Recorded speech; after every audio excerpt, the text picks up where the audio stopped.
They lowered us into the trench at dawn, the crane cables singing with the weight of 30 tons of Lehman Russ. And I watched through the vision slit as the sky contracted to a rectangle, then to a strip, then to nothing but the grey lip of rockcrete. It would become my horizon. The Chimera tower behind us strained against its chains, treads churning the ash to black mud, and Keystone settled into the foundation pit with the finality of a headstone dropping into earth. The jolt traveled through the hull, through my seat, through my spine. I felt it in my teeth, the way you feel a thing that will not be undone. Magos Thelm stood at the edge of the trench in his rust-red robes, observing with eyes that were lenses. Macadendrites coiled at his back like the roots of something that had learned to walk. He did not speak. He clicked, Binharik cant spattering from his box grill to the servitors that descended the rubble slopes with their welding torches already lit, blue flames hissing in the morning wind. Sergeant Corr, in the commander's cupola above and behind me, said nothing. I heard him light a loy stick, heard the paper crackle, smelled the smoke mix with the ozone stink of the torches outside. The first weld struck the hull with a sound like a nail driven into a coffin.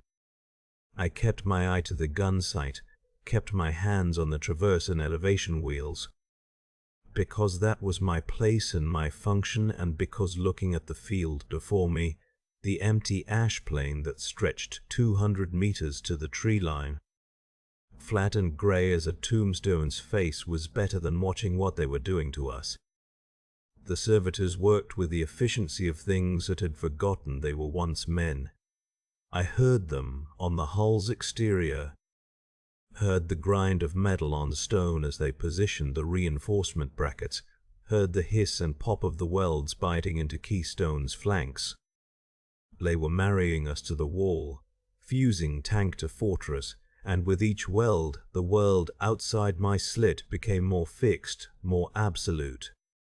Behind me, in the loader's compartment, Yule and Garn said nothing. They had learned already what I was learning now, that there were no words for this, no jokes that could turn being buried alive into something other than what it was. The treads went next. I heard the servitors in the trench beneath us, heard the scrape of shovels and the wet slap of mixed rockcrete poured from buckets. And I knew without seeing that they were entombing the running gear, filling the space between tread and earth with the same grey slurry that made the walls of Fortress Medics. Keystone had rolled across 3 continents on this Emperor-forsaken world. She had crushed heretic armor under her treads at Grassed Valley, had forded the poison rivers at the Sullen March, had climbed the slag-heap ridges of the Infernus Plateau with me at her gun. Now she would never move again. Now she was geology, sediment, a stratum of war laid down in the foundation of Wall Sep 9. The rear hatch, the only way out, took them the longest. I heard the servitors stacking bricks, heard the trowels scraping mortar, heard the sound of our exit being closed one course at a time. Corr climbed down from the cupola and squeezed past me to watch through the interior cam feed, his face lit blue by the pick screen. And I saw in the reflection of his eyes the image of the hatch disappearing behind a wall of stone. When the last brick settled into place, he switched off the feed. The screen went dark. Ammunition hoists will connect through the sponson ports, he said, and his voice carried no inflection, no judgment, nothing but the flat facts of our new existence. Air recyclers are rated for 40 days, water every 3rd day, rations every 2nd. We hold this arc. He did not say for how long. The welding stopped. The servitors withdrew. Megas. Thelm's voice crackled through the vox bead in my ear, a benediction in grinding Gothic. The Omnissiah blesses this fortification. Keystone is now Wool Sept 9, emplacement 7, firing arc north-northeast. You will not yield. The Vox clicked off.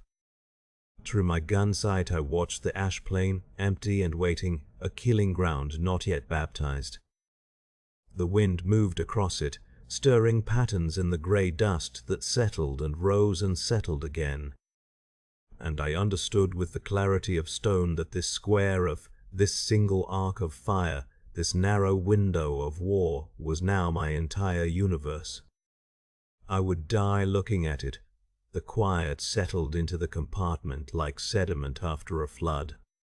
Layer upon layer of hours that pressed down until I could feel the weight of them accumulating in my chest. The servitors had withdrawn through the wall's interior passages, their work complete. And we were alone in Keystone with the knowledge that the rockcrete and weld scars binding us to the foundation would outlast our bones. I spent those first days learning the contours of my new world through the gun sight, mapping the killing ground the way a prisoner maps the stones of his cell there, 200 meters out, a depression in the ash where artillery had churned the ground months or years before. There, a scatter of black rock that might provide cover if the enemy was clever. There, at the edge of my arc, a warped support beam from some previous fortification, jutting like a broken tooth from Corehold's dead earth. The vision slit allowed me 30 degrees of traverse, no more. Beyond that angle, the world ceased to exist. I memorized every handspan of that sector until I could have fired blind and known where the shells would fall, building a sedimentary knowledge of distance and elevation, of windage and dead space, of all the small geologies that would matter when bodies began to fill the ground. I watched. The air went stale by the second day. Gan worked the manual recycler pump every hour, his shoulders straining against the mechanism that pulled our exhalations through filters already tasting of rust and oil, pushing back something that was not quite fresh but kept us from suffocating in our own breath. The sound of the pump became a rhythm, a cadence that marked time more surely than any chronometer. Gan's turn, then Yule's, then mine, when I could be spared from the sight, each of us adding our labor to the preservation of air that grew thicker regardless. Sergeant Core established the watch rotation on the third day, his voice carrying the crisp certainty of a man pretending this was doctrine, was temporary, was anything but permanent. 4 hours on the site, 4 hours rest, he said from the commander's position above and behind me, his words dropping into the compartment like stones into still water. Modrus takes first watch, then Yule, then Gan. We maintain readiness. Readiness for what came through the vision slit, that narrow aperture that had become my entire horizon. They joked in those early days, Yule and Gan, their voices bright and hollow as they loaded practice rounds into the mechanism, checking the feed, ensuring everything would function when the moment came. Yule told some story about a girl in the Factorum Habs, her hands, the way she'd touched the small of his back. Gan countered with his own tale, coarser, less tender. I listened and did not leave the gun sight, watching the empty ash plain as though the enemy might materialize from my inattention, as though vigilance alone could justify what had been done to us. The ammunition hoist activated on the fourth day, a grinding of gears through the wall's interior, then the clank of shells arriving in the feeding magazine, sent up from stores we would never see, maintained by hands we would never meet. Gan stacked them in their racks with the care of a man building a wall, each shell nested against the next, brass and steel forming neat rows that represented death, waiting to be channeled through Keystone's barrel into that measured arc of ground beyond the slit. I realized during one of my rest periods, lying on the floor plating with my shoulders pressed against metal that still held the cold of the Ash Plains nights, that I could no longer remember what it felt like when the tank moved. The treads buried, the engine silent except when we needed to traverse the turret or elevate the gun keystone, had become structure, foundation. A calcified thing that would erode in place rather than maneuver. My body remembered motion, the sway and lurch of a tank crossing broken ground, but the memory was already weathering, already becoming smooth and featureless as wind-worn stone. Through the slit, the killing ground remained empty. I watched it the way a man watches the sea before the storm, knowing the emptiness was temporary, that the ground would fill, that this waiting was only the first stratum of what we would endure. The ash did not move in the thin wind. The dawn broke across the ash plain like sediment settling through murky water, grey light filtering through grey air. And I watched it through the gun sight that had become my only window to the world beyond Keystone's hull. I had been watching for 3 hours. The last rotation of the night, my eye socket aching from the pressure of the rubber cup. When the first shapes emerged from the haze at 2,000 meters, they came in a mass that had no clean edges, no formation that made tactical sense, just a tide of bodies flowing across the killing ground I had memorized, stone by stone, depression by depression by depression. And I understood in that moment that I would unmake the geography I had learned, that I would churn it into something unrecognizable. "Contact," I said, my voice flat in the recycled air. 2,000 meters center mass. Kor's voice came from the commander's position above and behind me, steady as rockcrete. "Confirmed." Loaders, Lybrowns. Modris, commence firing on my mark. The clank and scrape of Yule and Garn hauling the first shell from the ready rack. The breach opened with its familiar clunk that I felt through my seat, through my spine, the sound of a tomb door unsealing and sealing again. The shell seated home, the breach closed. Fire. I fired. The recoil was different now that Keystone could not rock back on its suspension. Now that the treads were buried and the hull was welded to the wall's foundation, the force had nowhere to dissipate, no give, and it transmitted through the frame and into my bones like a shockwave through bedrock. The compartment rang. The shell crossed the 2,000 meters in a breath and opened a crater in the advancing mass, bodies flung outward, ash fountaining up. Reload. Clank, scrape, the breach, the shell, the seal. Fire. I fired again, adjusting 3 degrees left, and the crater I carved overlapped the first. I was learning the pattern Kor wanted. The way to lay shells in a line across their advance, like building a wall in reverse, each impact a foundation stone of disruption. They kept coming. The mass flowed around the craters, filled the gaps, came on across the ground that I had thought I knew. We fell into the rhythm that would define the weeks to come, though I did not know it then, the steady pulse of fire and reload.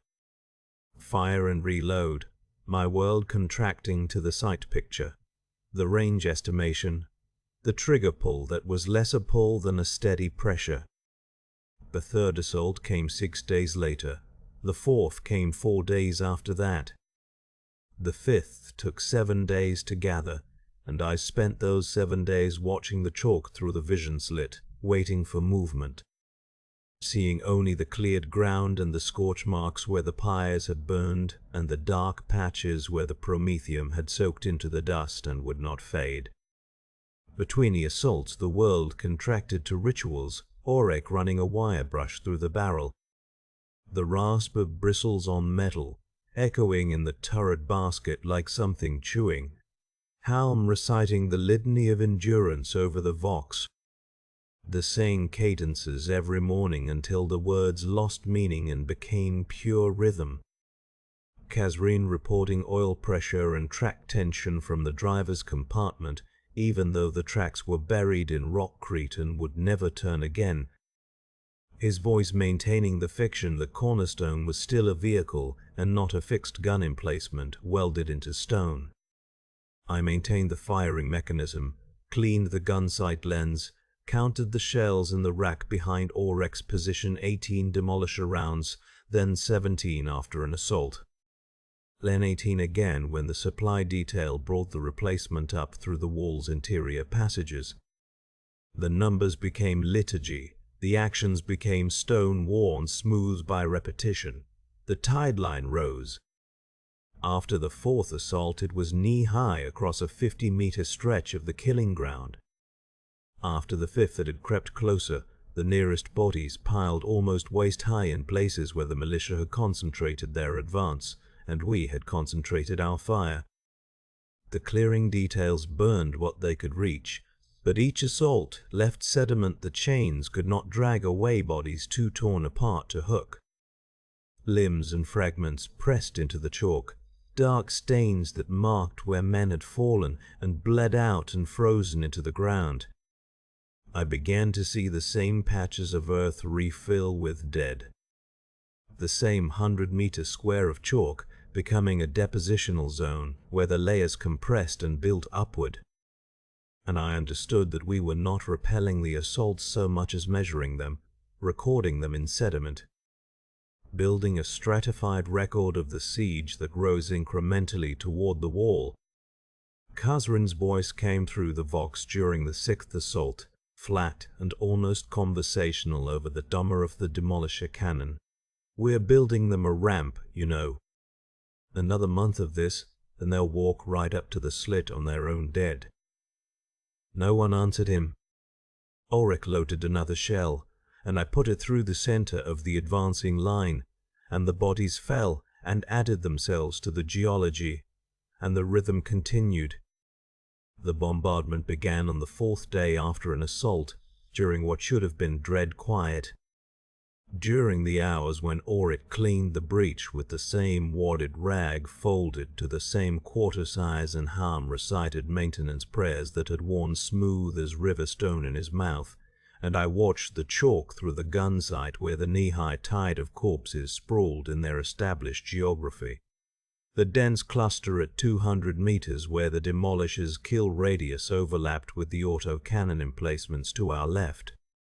The scattered Outly-ing dead at 400 where Lasfire and Stubber rounds had plucked individuals from the herd.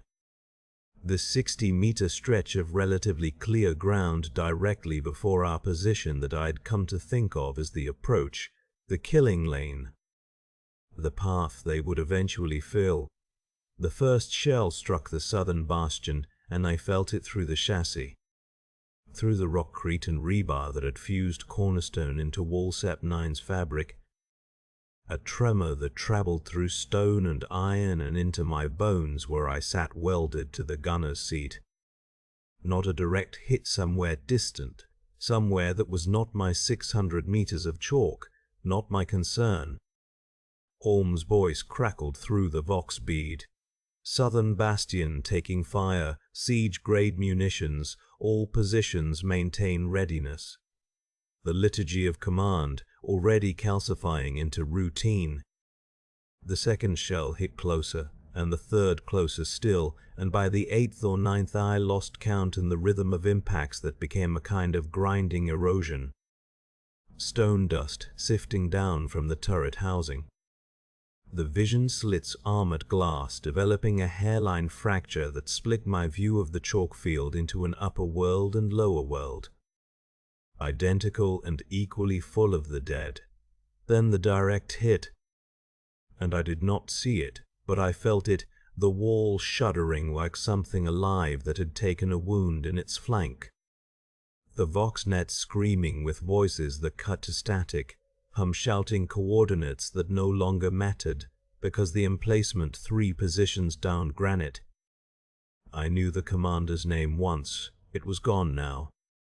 Worn away erupted in a column of fire that rose higher than the wall itself before collapsing inward, before dragging 20 meters of curtain wall down into rubble and rebar skeletons and the broken spine of a Lehman Rush chassis that would never fire again. Our field of fire had expanded. No, that was the wrong word. Our responsibility had expanded. The gap where granite had stood, now a silence we would have to fill with our own shells. Our own position absorbing the load that 4 emplacements had carried, concentrating it down into 3, into us. A just firing solution, 30 degrees left, Helm said, and his voice had the flatness of a man reciting measurements he already knew would not be enough. Granite sector is ours now, overlapping coverage with Millstone and Ken. We hold the prayer that was not a prayer, the statement that had become automatic, meaningless, the words you said because there were no other words left.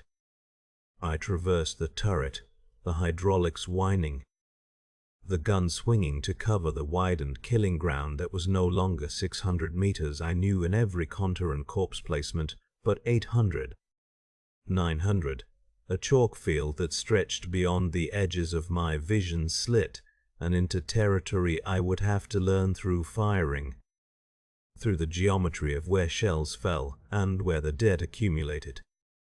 The tide line in Granite sector was higher than ours, waist high in places where the fallen had compressed into berms, where 7 assaults worth of dead had built up sediment we had not been responsible for, and now were.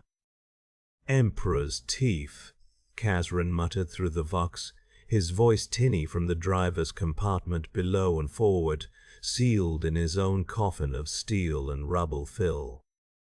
They'll concentrate on the gap. They'll hit the breach, and we'll have to pour fire into flanking positions we can't even, we hold, Holmes said again. And it sounded like someone trying to convince stone to bear more weight than it was quarried for. Auric said nothing, fed a fresh shell into the breach with his metronomic precision. And I watched through the cracked vision slit as the southern bastion's rubble settled into its new configuration, a slope, a weakness, a point where the wall had already begun eroding before the heretics ever reached it. We were not immovable. We were not eternal stone set into bedrock to outlast ages. We were something softer, something the tide was learning to wear away, one assault at a time, one emplacement at a time. And I could see through the mathematics of it now how many positions remained, how many could fall before the wall collapsed entirely, how many assaults before the corpse tide rose high enough to walk over. The relief would not come, the wall was not holding, it was failing slowly. Compressing under pressure, it had been designed to bear, but could not bear forever, and we were part of that failure. Load-bearing masonry that was developing cracks. I put my eye back to the gun sight and watched the chalk field that was wider now. That would fill with dead in places I had not yet learned to measure. And I waited for the next assault that would test whether stone or flesh eroded faster. The 8th assault came when the tide line had already reached my knees. I could see it through the vision slit when they weren't surging across the chalk. That dark sediment of rot and fabric and bone that had compressed into a berm we measured each morning like geologists documenting the layers of some slow catastrophe. Auric had fed 17 shells into the breach that morning, and I had put every one of them into the chalk where the heretics boiled up from their forward positions. Using the stacked dead as breastworks now, firing from behind corpses that had calcified into fortifications of their own. The irony was not lost on me. They were building defenses from the very bodies we had made, geology answering geology. And I thought about saying something through the vox, but Halm's litanies had grown longer and more circular, and there was no space left in the static-laced recitations for observations about the enemy's engineering. The shell that found us came in low, a flat trajectory that caught Cornerstone's blaster's plate where the rockcrete fill met the original armor, and I felt the impact as pressure before sound, a wall of force that compressed the air in the turret basket and made my teeth crack together hard enough to chip enamel. The detonation was muffled, wrong, The kind of explosion that happens in an enclosed space that cannot expand to accommodate it. And Catherine's voice cut off mid-word over the vox. He'd been reporting a jam in the traverse mechanism, something about debris in the gearing. And then there was only static that hissed like sand pouring through a narrow aperture. I keyed the vox. Catherine confirmed status. The static continued, blank and unrelieved. Driver, respond. Helm's voice carried the flatness of a man speaking to stone and expecting no answer. The forward bulkhead had held. I could see that much through the turret's interior gloom. The scarred metal still intact where it separated the driver's compartment from our position, but something had changed in the geometry of the space around us. I felt it the way you feel a load-bearing wall beginning to shift under weight it was never meant to carry. The rubble fill that the engines had poured into Cornerstone's chassis months ago had calcified into something like concrete. And I understood with the clarity of a man watching sediment compress into stone that whatever had happened in Catherine's compartment, it was sealed now, buckled plates and rebar, and the slow geological weight of the wall itself pressing down through the tank's dead machinery, turning the forward position into a tomb that was separate from ours but still part of the same structure. Auric loaded the next shell without speaking, and I put it through the vision slit into the churning mass of heretics who were using our moment of impact to push closer to the wall. And the recoil shuddered through Cornerstone's welded frame in a way that felt different now, as though something in the tank's skeleton had cracked and would not heal. The assault broke an hour later, the heretics falling back across chalk that was no longer visible under the layers of dead. And in the silence that followed, I heard it, a tapping from beyond the forward bulkhead, sharp and rhythmic. Metal on metal and the pattern of distress codes we'd all learned in basic gunnery training. Catherine, alive in his sealed compartment, sending Morse through the only medium available to him now, the hull itself, transformed into a drumhead that carried his message into the turret where we sat frozen and listening. 3 men to a gun, Helm said through the vox, which was his way of forbidding us to acknowledge what we were hearing. Maintain firing solutions. The tapping continued through the afternoon, frantic clusters of sound that spelled out breach and sealed, and finally just help, repeated until the letters lost meaning and became pure rhythm. Desperate percussion against the bulkhead that I fell through my boots where they rested on the turret basket's floor.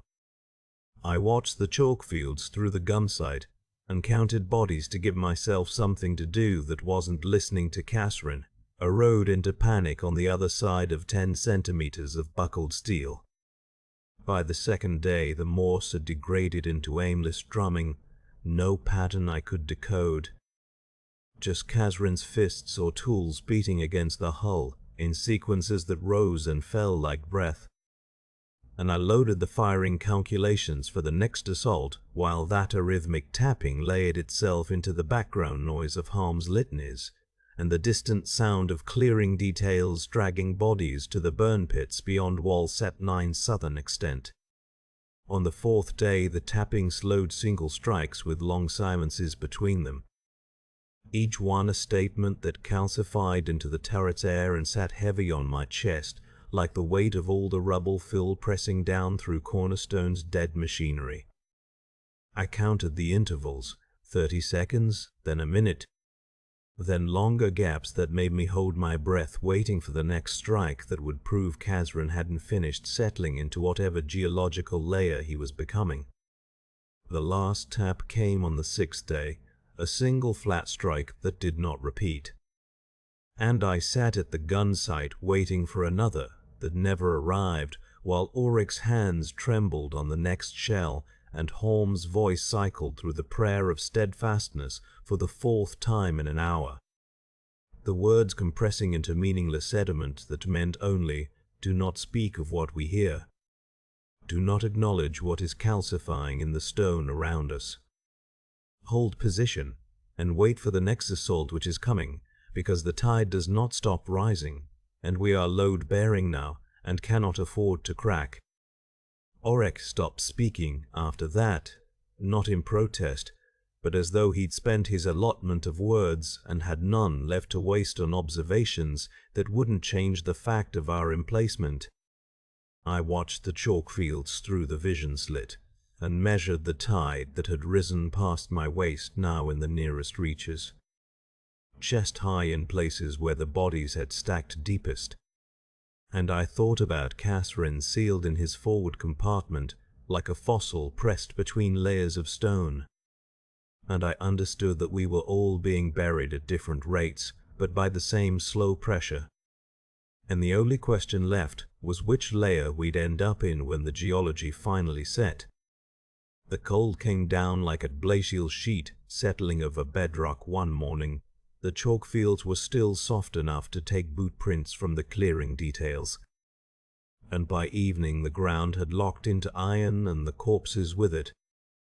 I watched them freeze through the gun sight, watched the bodies that had been settling into their own slow collapse suddenly arrested mid-subsidence, held in poses that made no anatomical sense except as monuments to the moment impact or shrapnel or fire had taken them. A heretic militiaman 60 meters out, I'd tracked him in the sight after the 8th assault. Watched him bleed for 2 hours before he finally stood at a permanent 45-degree angle, one leg buckled, arms flung wide. Frost climbing his uniform like lichen on a tombstone. Ice filled his open mouth. It glittered in his eye sockets when the weak Brannock sun angled across the field at midday, turning him into something that caught the light and threw it back at us. The tide was waist-high in most places now, chest-high where the bodies had stacked thickest at the base of Walsep 9. And the freeze locked it all in place, a static berm of flesh turned mineral, a wall facing our wall. Geology made from meat and bone instead of rockcrete, but no less permanent for it. And then the assaults stopped. 1 day. 2, 5, a week. 11 days in total, the longest stretch of silence since we'd been welded into position. And I learned that the dread quiet was not one thing, but two. There was the waiting to fire quiet, where tension compressed the hours into something dense and navigable. And then there was this, the quiet that had no release point, no valve, no moment when the pressure would convert to action, and action to aftermath. This was the quiet of a tomb. Helm's litanies had always been background texture, a vox drone I half heard while watching the chalk field. But now they were the only sound in Cornerstone besides our breathing and the occasional creak of metal contracting in the cold. He recited the prayer of steadfastness. He recited the canticle of the unmoving God. He recited the litany of the Emperor's eternal vigil, and then he started over, the same sequence, the same cadence, the words calcifying into pure rhythm, divorced from meaning until I couldn't tell if he was praying or if he'd simply become a mechanism that produced prayer-shaped sounds, the way our engine had once produced motion. Walsep 9 holding, he'd vox to command at dawn and dusk. Cornerstone ready, no contact. The responses grew shorter each day. Then they stopped coming at all, though Harm kept transmitting his voice, compressing into the vox speed like sediment into stone, layering itself into the silence. Auric polished shells. He sat in the loader's position behind me, and I'd hear the rasp of cloth on metal, steady and metronomic. The sound of a man maintaining ammunition that was already maintained, cleaning brass casings that would be obliterated the moment they fulfilled their function. I turned once to tell him to stop, to save his strength, and saw his eyes. They were focused on the shell cradled in his massive hands with the intensity of a man trying to read scripture in a language he'd forgotten. as if the answer to some essential question had been etched into the casing, and he simply needed to polish away enough grime to see it. He hadn't spoken since Catherine's tapping stopped. I didn't speak much either. There was nothing to say that the vision slit didn't already articulate the chalk field locked in ice, the frozen monuments of the dead staring back with frost-filled eyes. The killing ground that had become a still life of its own violence, immobilized and permanent. The frost grew on the inside of the gun sight too. I watched it accrete across the glass in fractal patterns, expanding from the edges inward, narrowing my field of view by millimeters each day. I'd scrape it away with a gloved thumb, and it would return within the hour, persistent as the tide itself. And I understood that the cold was contracting the world the way the siege had been contracting it all along. First the fortress, then the wall, then the turret basket, then the vision slit, and now even the slit was shrinking behind a skin of ice that wanted to seal it shut entirely. I pressed my eye to the sight and watched a corpse 40 meters out, a woman in militia rags frozen mid-crawl. Her hand stretched toward the wall, toward us, fingers clawed into the chalk. Face turned upward with an expression the ice had locked into something that might have been determination or desperation, or simply the muscular reflex of dying. The frost in her eyes caught the light when the sun moved. She did not move. None of them moved. The field was a cemetery of statues, and we were sealed in stone facing them. And the silence stretched like a seam of sediment laid down over months that felt like years' compression without release. Pressure without the breaking point that would at least give it shape and end.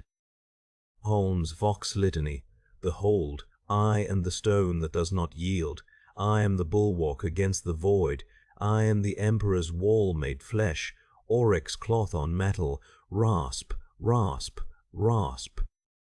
My breath fogging the gun sight, freezing, fogging again. The chassis creaked around us as the cold worked into its joints. The rubble fill that had calcified in the lower hull contracted and settled. And somewhere deep in Cornerstone's guts, there was a sound like a crack propagating through marble, except it was our tank, our position, our stone-growing faults. I thought, this is worse than the assaults. I thought at least the tide was moving then. Now everything was frozen, the dead, the field, the waiting itself locked into a permanent state that would not resolve into violence or peace, but simply persist. The way ice persists, the way stone persists, the way we would persist in this turret until something forced motion back into the world. On the 11th day I saw the first meltwater. It appeared as dark stains spreading across the chalk between the frozen corpses, then as rivulets finding paths downslope, then as a general softening of the field's iron surface, and I knew the cold had been a pause, a held breath, and now the exhalation was coming. I put my hand on the firing stud and waited for the thaw to bring the enemy with it. The thaw began at night. I heard it before I saw it, a sound like stones cracking under pressure. The frozen corpses settling and splitting as the temperature rose and water seeped back into meat that had spent 11 days locked in stasis. Through the vision slit I watched the chalk fields transform from iron-grey monument to something softer and more obscene. The bodies that had stood rigid, now slumped and folded, ice melting from open mouths.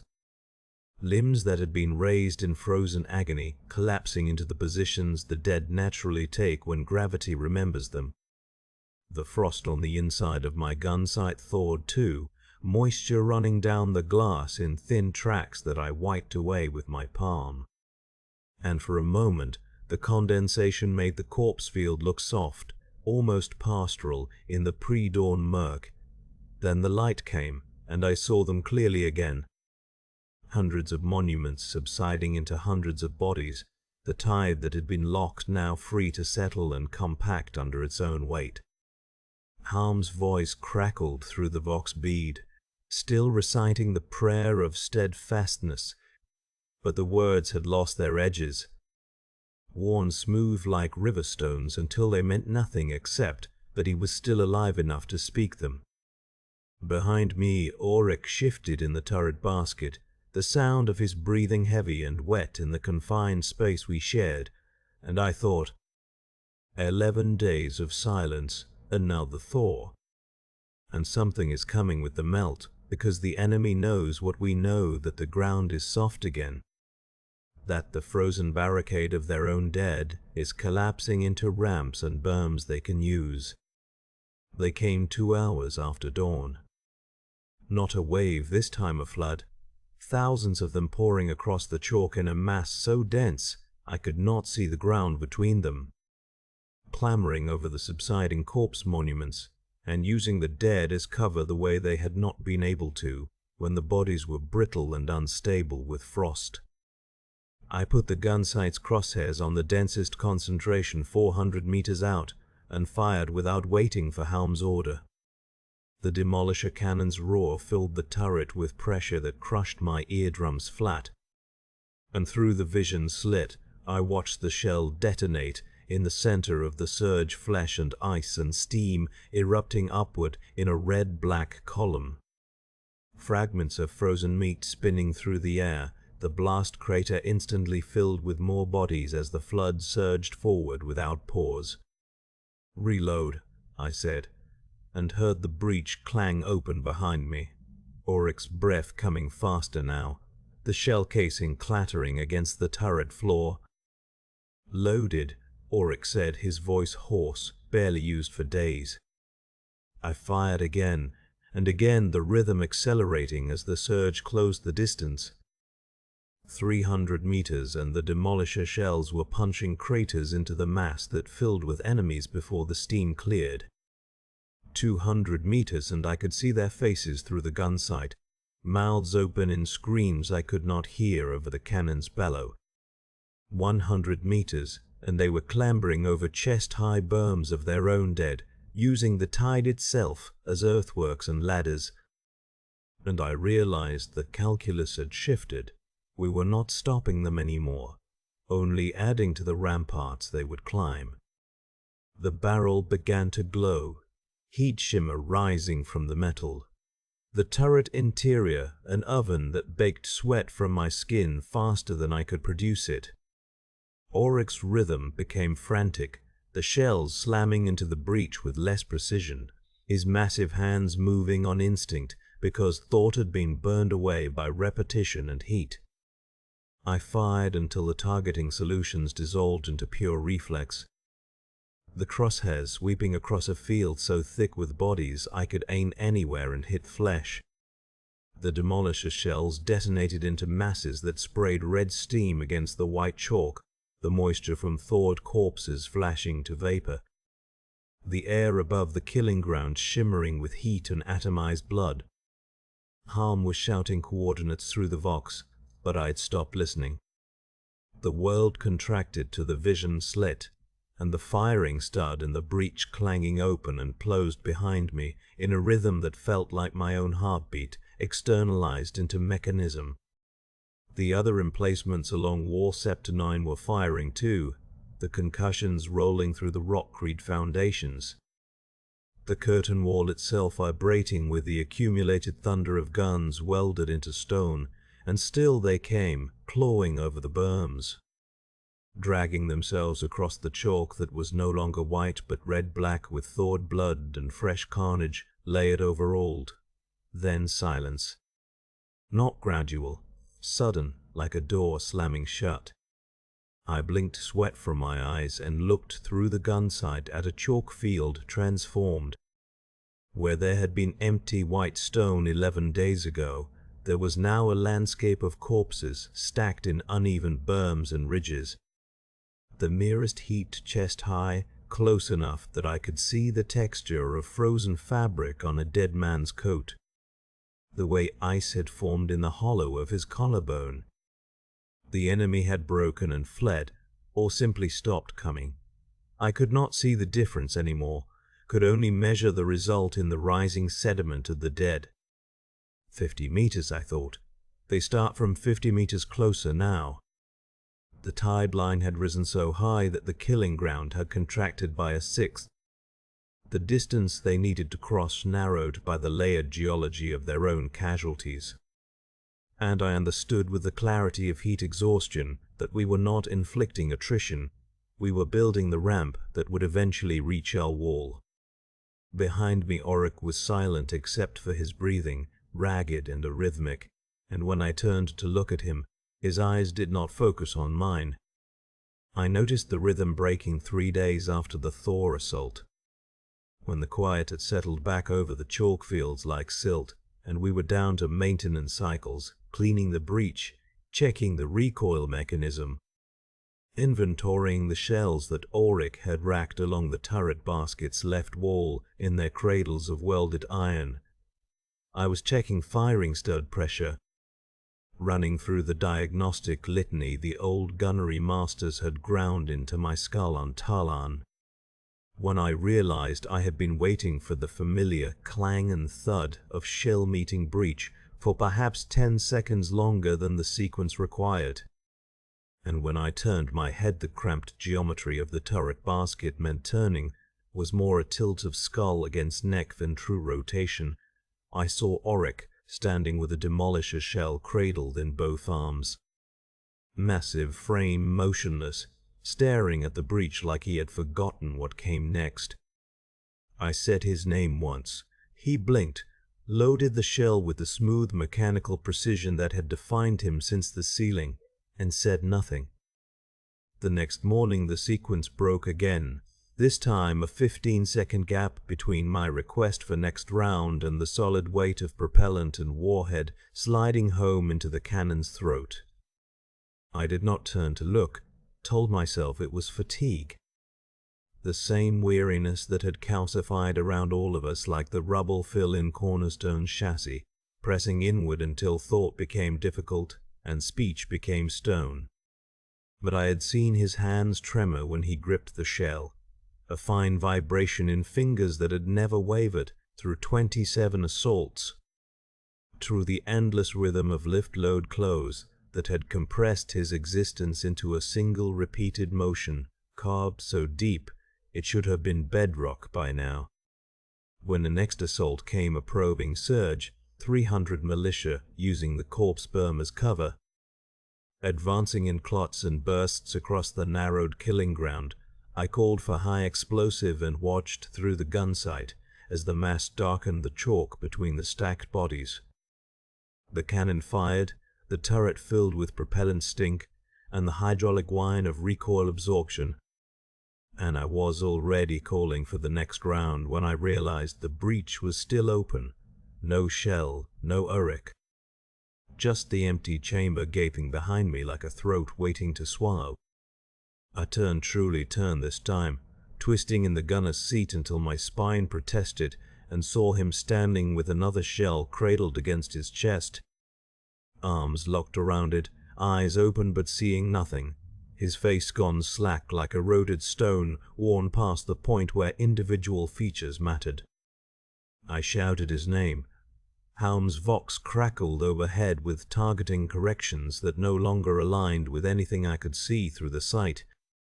The enemy was closing, using the bodies as ramps and ladders exactly as Catherine had joked they would before the rubble sealed him away from us. I reached back and slapped Auric's arm hard enough that pain shot through my palm and something flickered behind his eyes. Not recognition, but reflex.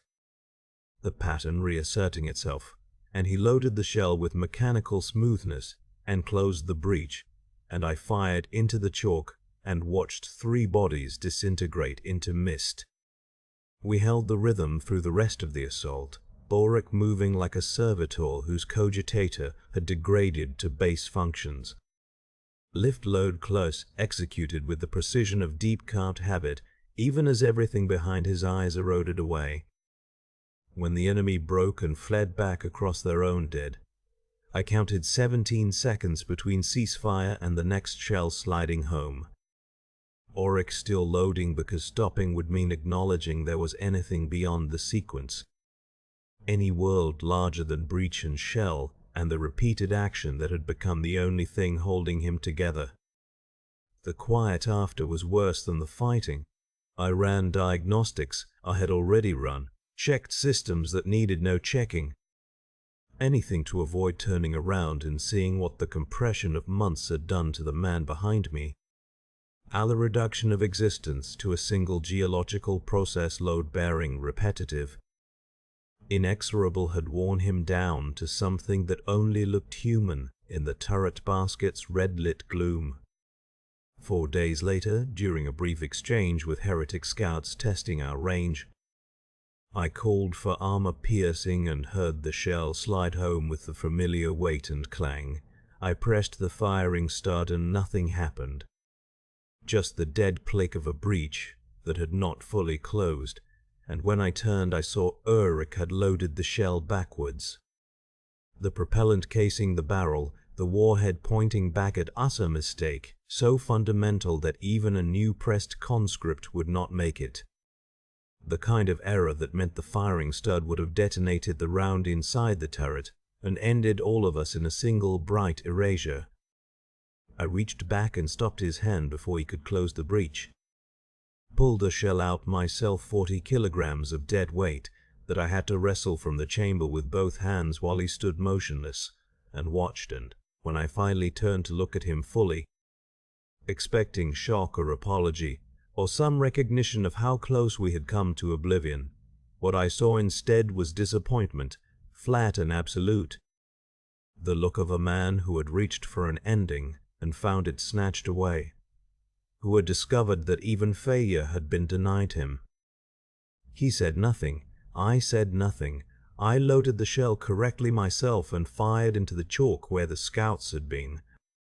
And the routine resumed with Auric moving through the sequence again, lift load close, each motion correct and empty and inevitable as sediment settling. And I knew with the certainty of stone that he was not eroding. He had already eroded, worn down past the point where anything remained except the pattern. And what stood behind me now was just the hollow that action had carved into a man, waiting for permission to collapse. Holmes' Vox crackled with reports from the other emplacements, casualty counts, and ammunition states, and the steady litany of Walsep 9's degradation.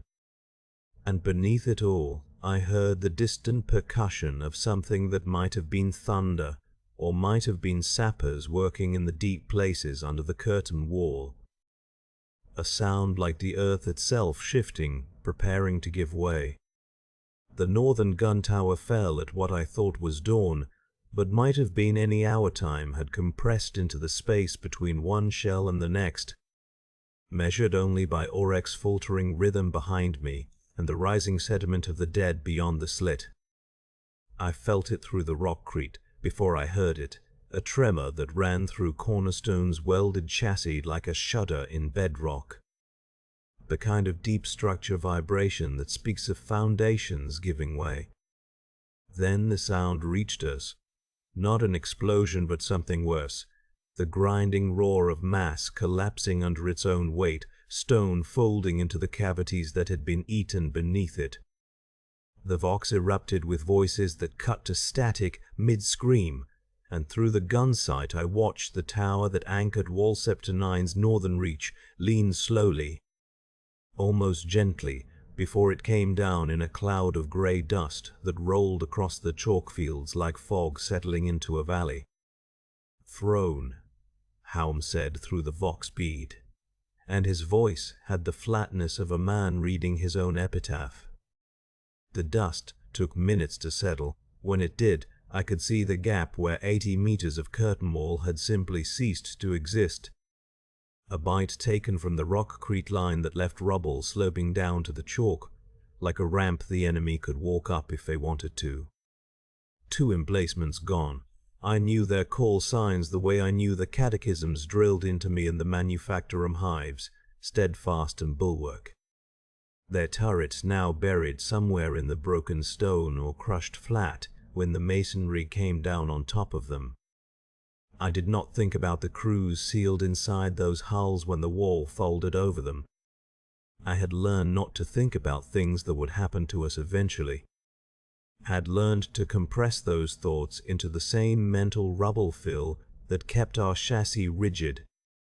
The Vox crackled Command's frequency, thin and distant like a voice calling from the bottom of a collapsed mineshaft. Helm responded with our status, cornerstone operational, ammunition at 60%. Crew at 3/4 strength, if you counted Catherine behind his sealed bulkhead as a quarter rather than a corpse we hadn't buried yet. Command acknowledged and moved on to the other emplacements. Granite 4 still answering, Anvil 7 still answering. Holdfast 12 still answering 4 positions now, where there had been 12 when they welded us into the wall. The line contracting like flesh around a wound that would not clot. Load-bearing, Ham said into the Vox. And I understood what he meant without explanation, because I could feel it through the metal and stone that had fused us into the wall's fabric. The weight pressing down on cornerstone now that the northern tower was gone, the structural burden redistributing itself across the remaining emplacements. Our turret and chassis no longer just a gun position, but a pillar holding up the curtain wall's entire northern section. If one more position fell, the mathematics would shift. The load would exceed what the remaining stone could bear, and wall septed 9 would fold inward like a face caving in. Command acknowledged. They did not promise reinforcements or relief.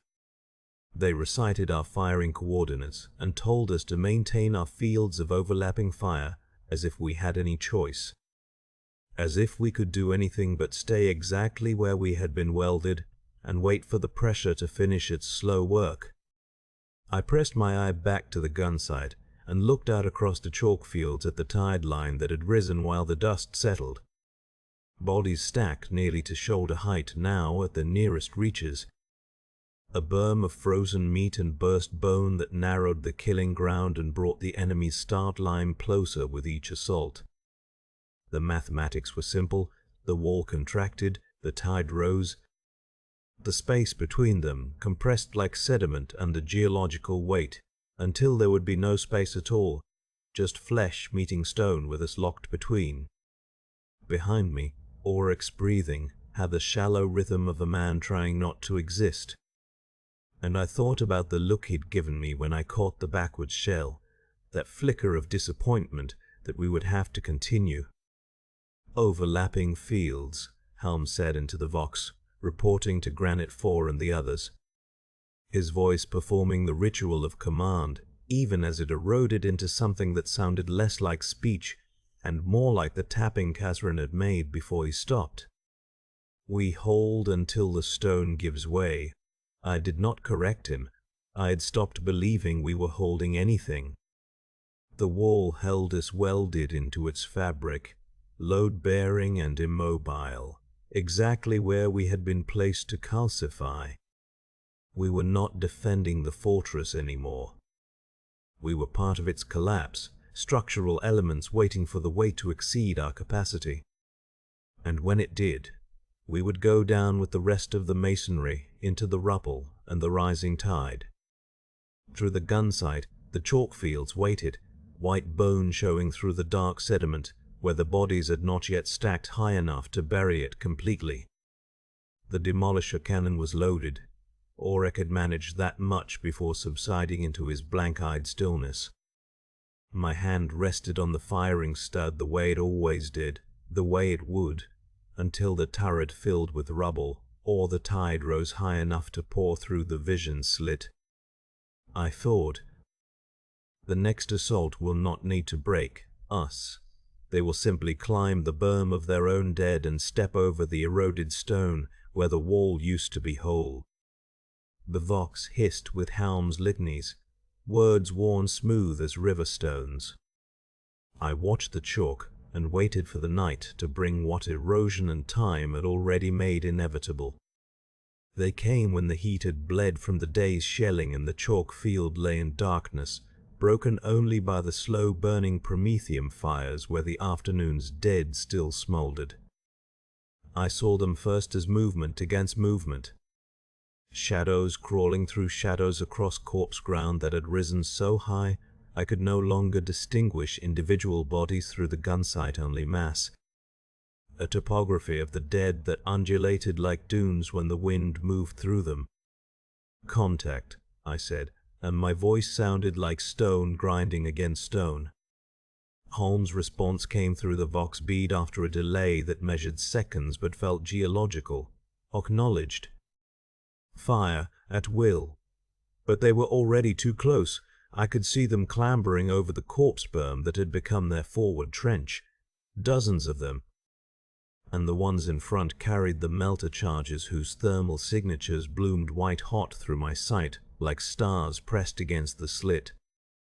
I traversed the turret, the servos whining with a pitch that had grown higher and more desperate over the months we had been welded here, and fired into the mass before Auric had fully closed the breach. The demolisher shell screamed out and detonated somewhere in the layered dead, blowing a crater that filled immediately with more of them, more always more, a tide that did not break, but compressed. "Load," I said. Behind me Auric moved.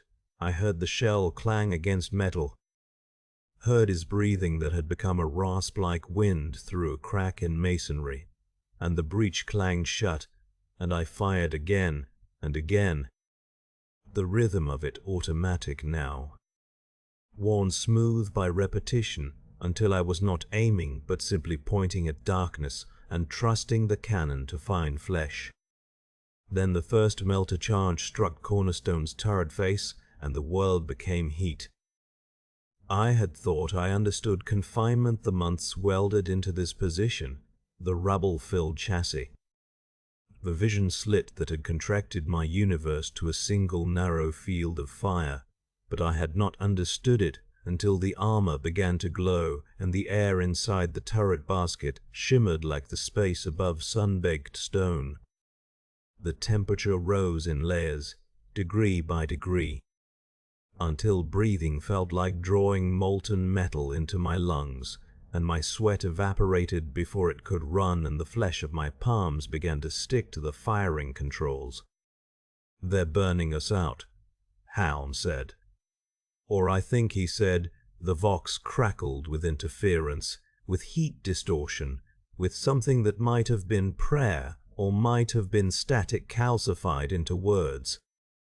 Another melter charge hit, this one closer to the turret ring.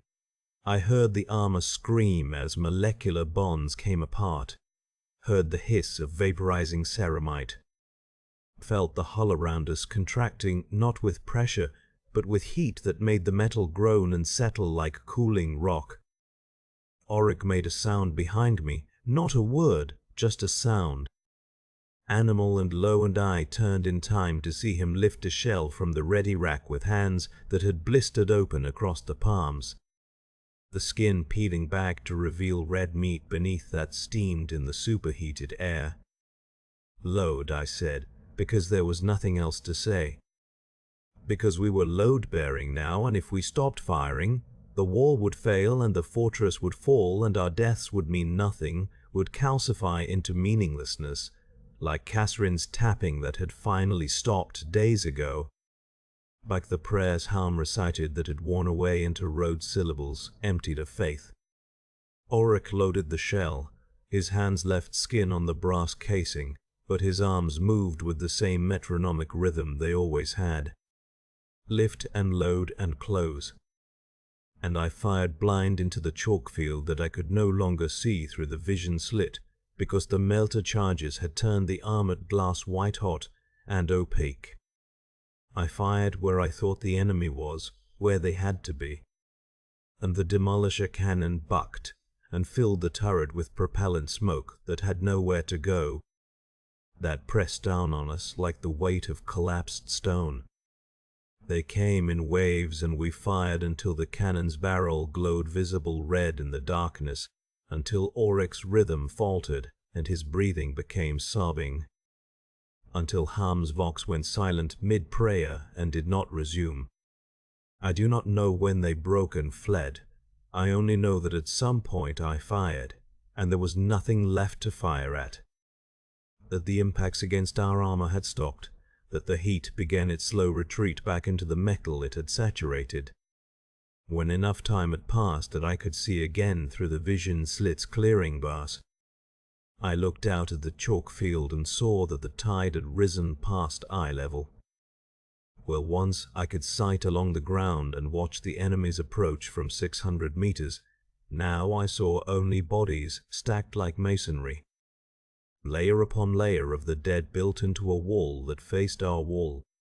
Geology of flesh meeting geology of stone. The nearest corpses were less than 2 meters from the slit. I could see the details the accumulation had hidden before.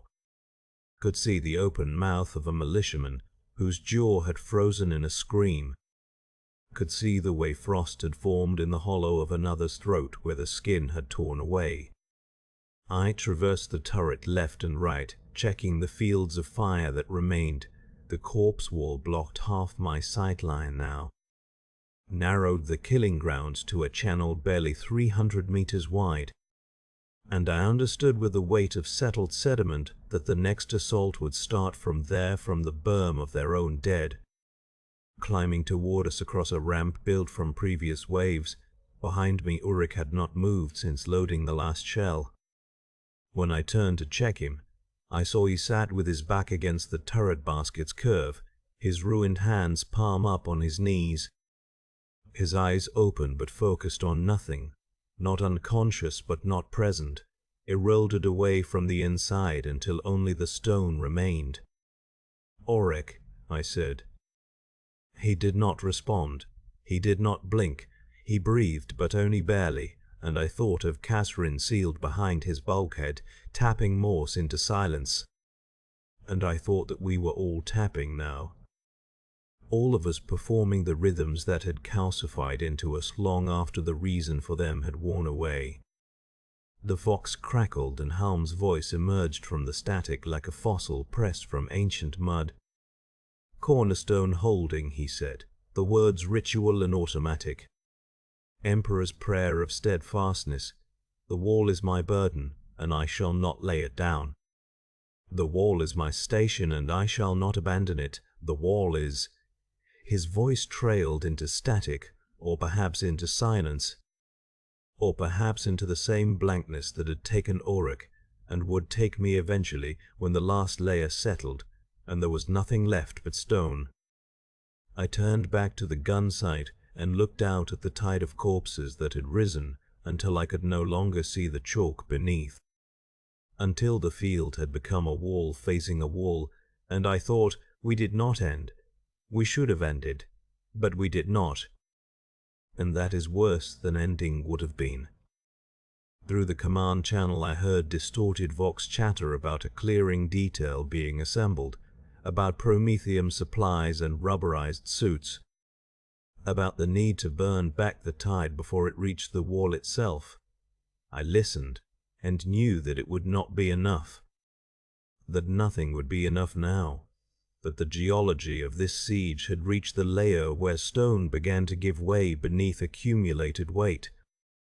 But I stayed at the gun sight because there was nowhere else to be, because the demolisher cannon was loaded and my hands still worked even if Oryx did not, because we were load-bearing and the wall would not release us until it fell. The dead stared back through the slit, and I could see the frost in their eyelashes, and I waited for the clearing detail to come. The vox crackled at what I measured as mid-morning time had become another form of sediment, layered and compressed until individual hours lost their edges, and Ham's voice descended from the cupola with the texture of eroded stone. All the sharp consonants worn smooth by repetition, announcing that a clearing detail was coming out to burn back the tide before it touched the wall itself. I watched them through the gun sight as they emerged from the postern gate 40 meters south of our position. 40 men wrapped in rubberized suits that gleamed dully against the chalk-like beetles crossing a bone field. And they carried chains and drag hooks and jerry cans of promethium that sloshed with a weight I could almost feel through the slit, the weight of fuel that would have to burn through flesh compressed into something approaching geology. They moved into the corpse tide at its shallowest point, where the berm stood only waist-high, and I watched them hook chains around stiffened limbs and drag bodies toward the pyres they were building in cleared patches, stacking the dead like cordwood. Like the masonry we had become, and the methodical slowness of it settled into my chest as a pressure I recognized. This was maintenance. This was the ritual of erosion resistance, the futile effort to hold back sediment that would accumulate regardless. Orek had not moved since dawn. He sat against the turret basket's rear wall, with his blistered hands resting on his thighs, and his eyes fixed on some point in the middle distance that existed only for him. And I had stopped trying to speak to him because speech had calcified into another meaningless sound, no different from the scrape of chains or the thump of bodies hitting the pyre stacks. The clearing detail worked for what I estimated as 20 minutes, dragging and stacking, building 3 pyres in the killing ground at ranges of 80, 120, and 200 meters from the wall, and I could see how the nearest pyre had to be built on top of corpses. They could not move. The foundation layer was simply incorporated, the way rubble had been incorporated into Cornerstone's chassis when the engineers sealed us in. They poured the promethium, and I smelled it even through the vision slit's narrow aperture, that sharp chemical bite cutting through the constant underreek of rot that had become our atmosphere. And the first man lit his pyre with a flare that bloomed white-orange across my sight. The heretics opened fire before the second pyre could be lit. I saw the muzzle flashes from the far chalk first, small sparks at what I calculated as 800 meters. They had moved heavy stubbers into the corpse field's far edge during the night, dug them into the tide itself, using the dead as revetments the way we use stone, and the tracers came across the white ground in flat arcs that looked almost lazy, until they intersected with the clearing detail and men began to fall. I traversed the turret and fired into the muzzle flashes without waiting for Helm's order. The demolisher's shell detonated in the far tide and threw up a geyser of pulped flesh and frozen chalk. And behind me I heard no sound from Orek, no movement. The shell I had fired already loaded before the assault, and still the last shell that would be loaded unless something in him unlocked. The clearing detail broke and ran for the postern gate, those who could still run, and I counted 20 shapes that did not rise. 20 more added to the sediment, and the 3 pyres burned where they had been lit, but only one was truly ablaze, the others smouldering with half-loads that produced more smoke than cleansing flame. I watched the smoke column rise and flatten against some high atmospheric layer, spreading like a stain, and the bodies in the pyres burned down to something less than bodies, but the tide around them remained, the berm still rising to the height of my vision slit at the nearest point, perhaps 2 meters lower, where the single pyre had burned through its fuel and left a small crater of ash that was already filling with wind-blown chalk dust. Holmes' voice crackled through the vox, Cornerstone to Sept Command, clearing insufficient, requesting second detail to complete burnback. The tide is at our slit. The response came after a delay I measured in heartbeats, each one a small compression in my chest. Sept Command to Cornerstone. No assets available for clearing operations. Hold position. Fire on any movement. Relief is en route from southern front. Estimated arrival 72 hours. 72 hours, 3 days measured in the old time, the time before the tide began its accumulation. and I did not believe in those hours any more than I believed in relief or arrival, or anything that implied movement toward us. I believed in accretion, in the slow geological certainty of the tide rising grain by grain, body by body, until it overtopped the slit and pressed against the stone itself. I looked through the gun sight at the nearest corpses, the ones that formed the top layer of the berm at 60 meters. And I could see the details now, that the tide had risen this far, the frost that filled a dead man's open mouth like calcite in a cave formation, the ice that had formed in another's eyelashes and caught the thin morning light, the way their frozen hands reached toward nothing or clutched at wounds that no longer mattered. The demolisher cannon was still loaded with the shell Auric had chambered before he stopped, and my hand rested on the firing stud. And I understood that we would fire this last shell, and then we would be geology ourselves. Load-bearing stone waiting for the pressure to finish what it had begun. The final assault had not come yet, or perhaps it had never ended. I could no longer separate the waiting from the surviving, the dread quiet from the aftermath. They had compressed into a single state of being that was neither motion nor stillness, but something calcified between them. A suspension in stone. Auric had not moved in 2 days. He sat slumped against the turret wall with his eyes open and empty, his massive hands resting on his thighs. And when I spoke to him, he did not respond, did not even blink, as though he had become load-bearing masonry himself, a structural element welded into place. Helm's Vox recitations degraded into static-laced fragments that looped without meaning, the words of the prayer of steadfastness, breaking apart mid-syllable and reforming wrong, a language eroding into component sounds that signified nothing. Khazrin was long silent behind his sealed bulkhead. I no longer counted the days since his tapping stopped, because time had lost its capacity to accumulate. There was only the present, stretched thin and brittle as ice over black water. I remained at the gun sight because there was nowhere else to be. The turret basket had contracted to the dimensions of a coffin, the air thick with the smell of unwashed bodies and cordite residue, and something else, something sweet and mineral that I thought might be us, the crew beginning our own slow rot while still breathing. The vision slit showed me what I had been staring at for hours or days, the corpse tide stacked to the height of the aperture itself. A wall of frozen dead facing the wall of stone, geology meeting geology.